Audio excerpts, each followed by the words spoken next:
সকালে সিআইএসএফ এর ডিজি তিনি পৌঁছে যান আরজি কর পাহারায় দুই কোম্পানি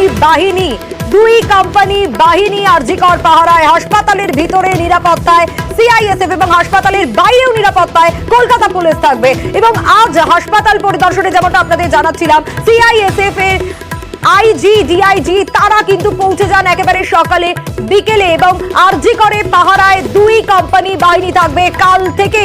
আরো বিস্তারিত এই বিষয়ে জানবো, এই বিষয়ে আরো বিস্তারিত অভিজিৎ আমাদের জানাতে পারবে, অভিজিতের কাছ থেকেই জানবো।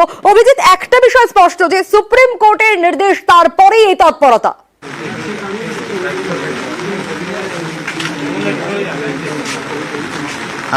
সোনিয়া, গতকালই সুপ্রিম কোর্ট যেরকম ভাবে নির্দেশ দিয়েছিলেন সেই নির্দেশ মোতাবেকই আজকেই দ্রুত এখানে আধা সামরিক বাহিনীর উচ্চপদস্থ আধিকারিকরা সেন্ট্রাল ইন্ডাস্ট্রিয়াল সিকিউরিটি ফোর্স তাদের ডিআইজি এখানে আসেন সকাল থেকে।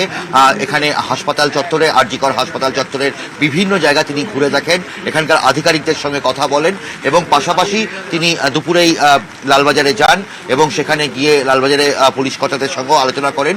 এরপর সন্ধ্যাতেই এডিজি সিআইএসএফ তিনি কলকাতায় আসেন এবং এসে তিনি সরাসরি এই আরজি কর মেডিকেল কলেজ হাসপাতালে আসেন এবং তিনি আসার পরই দ্রুত এখানে গত 15ই আগস্টের পর থেকে যার খোঁজ পাওয়া যাচ্ছিল না সেই নবনির্বাচিত প্রিন্সিপাল ডক্টর সুহিতা পাল তিনিও এখানে আসেন। কারণ সিআইএসএফ এর পক্ষ থেকে বলা হয় যে প্রিন্সিপালকে অবশ্যই আসতে হবে, তার সঙ্গে আলোচনা করতে হবে যে কোথায় কোথায় কোন কোন স্ট্র্যাটেজিক পয়েন্টে এই আধা সামরিক বাহিনী জওয়ানরা থাকবেন এবং সেই হিসাবে যেটা সিদ্ধান্ত হয়েছে দীর্ঘক্ষণ ধরে বৈঠক হয়েছে এবং সেখানে কিছুক্ষণ আগে স্বাস্থ্য সচিব নারায়ণ স্বরূপ নিগম এবং স্বাস্থ্য শিক্ষা অধিকর্তা তিনিও এখানে উপস্থিত হয়েছেন এবং হাসপাতালের নার্সিং সুপাররা যেমন ছিলেন তেমনভাবে হাসপাতালের অন্যান্য আধিকারিকরাও ছিলেন এবং সেখানে সিদ্ধান্ত হয়েছে হাসপাতালের ভেতরে মোট 20টি পয়েন্টে 20টি স্ট্র্যাটেজিক পয়েন্টে দু কোম্পানি এই আধা সামরিক বাহিনী থাকবে এবং বাইরের দায়িত্বে যেমনভাবে কলকাতা পুলিশ রয়েছে সেই কলকাতা পুলিশের পুলিশ কর্মীরাই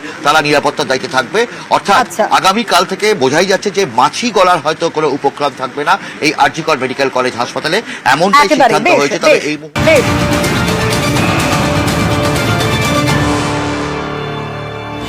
আর সন্দীপ ঘোষ ও তার পরিবারকে পুলিশি নিরাপত্তা, সন্দীপ ঘোষের বাড়িতেও নিরাপত্তার নির্দেশ, পুলিশি নিরাপত্তার নির্দেশ বিচারপতি রাজর্ষি ভরদ্বাজের। যে ছবি ধরা পড়ছে সন্দীপ ঘোষের বাড়ির সামনে আগেও আপনাদের দেখিয়েছি এবং সন্দীপ ঘোষ ও তার পরিবারকে পুলিশি নিরাপত্তা এই বিষয়ে আরো বিস্তারিত জানাতে পারবে পারাদীপ রয়েছেন আমার সঙ্গে। পারাদীপ, একটু জানতে চাইবো এই মুহূর্তে, কারণ বিকেলের ছবিটাও আমরা দেখছিলাম, বিকেল থেকেই রাতের ছবিটা, ক্রমশ রাত বাড়ছে, এখন নিরাপত্তার ছবিটা ঠিক কি?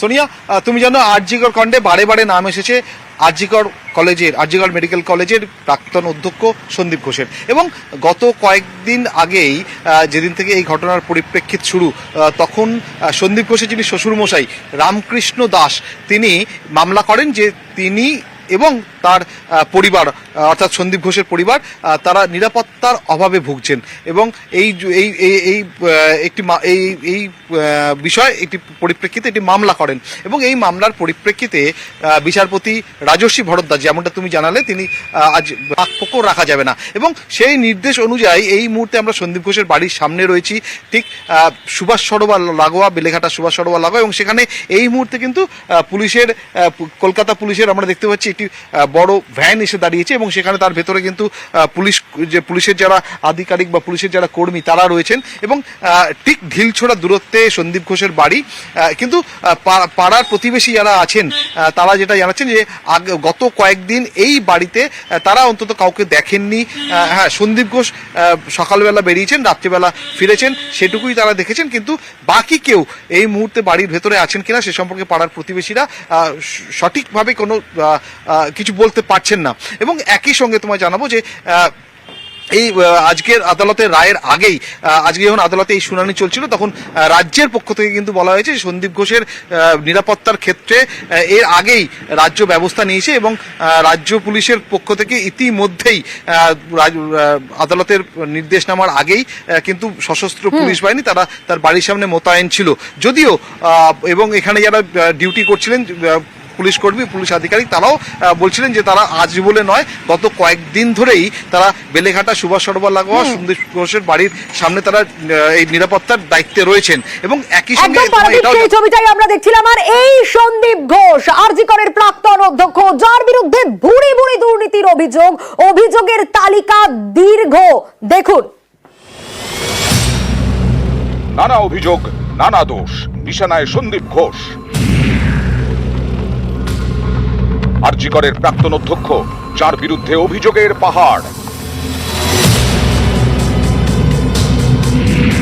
টাকা নয় ছয়, বেওয়ারিশ দেহ বিক্রি, মেডিকেল বর্জ্য পাচার, পাশ করাতে টাকা, টেন্ডারে কাটমানি, টেন্ডারে স্বজন পোষণ। অভিযোগের তালিকা দীর্ঘ। অভিযোগ, এই সন্দীপ ঘোষের জমানাতেই আরজি করে আসা বেওয়ারিশ দেহ ল্যাবরেটরিতে বিক্রি করে দেওয়া হয়েছে। এই চাঞ্চল্যকর দাবি করেছেন আরজি করেরই প্রাক্তন deputy super. Dead body scam আছে, উনি ডেড বডিগুলো ওয়ার্কশপের জন্য দিয়ে দিতেন, বিক্রি করে দিতেন। আনক্লেম বডি, পিএম বডি, এটা নিয়ে কমপ্লেন হয়েছিল, ন্যাশনাল হিউম্যান রাইট কমিশন থেকে তদন্ত করেছিল। অভিযোগ, টাকা নিয়ে ডাক্তারি পড়ুয়াদের পাশ করাতেন সন্দীপ। পোস্ট গ্রাজুয়েশনের ক্ষেত্রে রেট 8 থেকে 10 লক্ষ টাকা, আন্ডার গ্রাজুয়েটের ক্ষেত্রে রেট 4 থেকে 5 লক্ষ টাকা।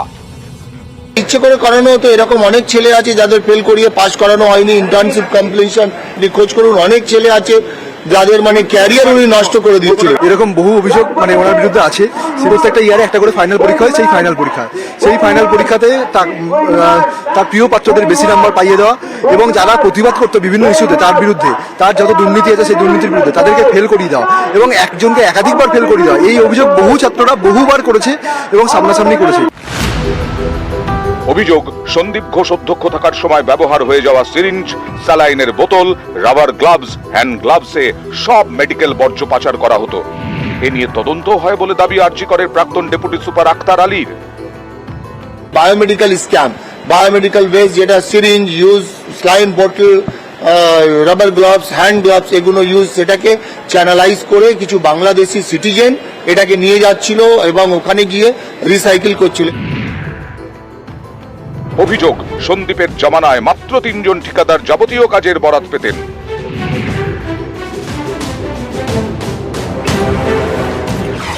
অভিযোগ, এই স্বজন পোষণে সন্দীপের পকেট ভরত। এ অভিযোগ, প্রতি টেন্ডার থেকে 20% পর্যন্ত কমিশন দাবি করত সন্দীপের টিম।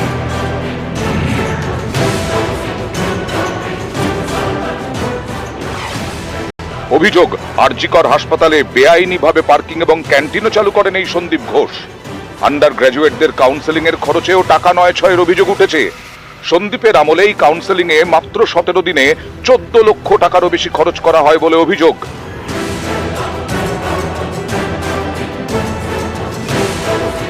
এক কথায় আরজি করের প্রাক্তন অধ্যক্ষের বিরুদ্ধে অভিযোগের পাহাড়।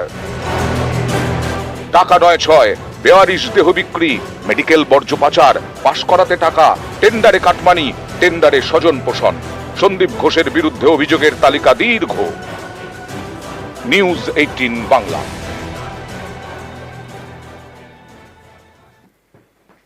দেখলেন তো, এই সন্দীপ ঘোষের বিরুদ্ধে ভুরি ভুরি অভিযোগ আর্থিক দুর্নীতির, যার তদন্তে ইতিমধ্যে রাজ্য সরকার সিটও গঠন করে দিয়েছে। কিন্তু আরো চাপে কি